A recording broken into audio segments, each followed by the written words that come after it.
Luto na ako ng palaya ko. Isa muna ng sibuyas, kamatis.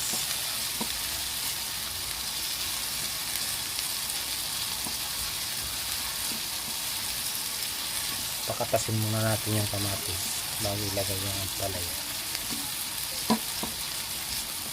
Kahit simpleng luto, basta healthy.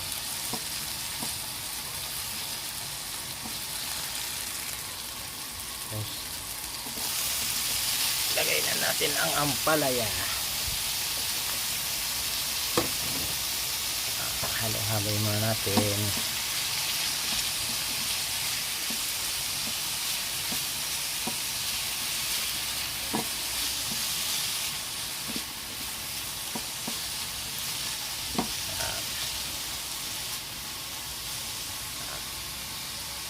Tapos palambutin muna natin konti. Tapos ilagay natin yung itlog.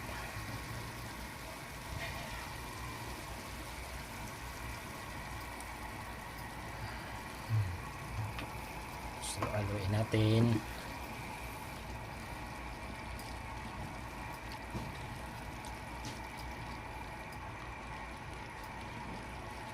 Ayun lang, simple-simpleng luto lang.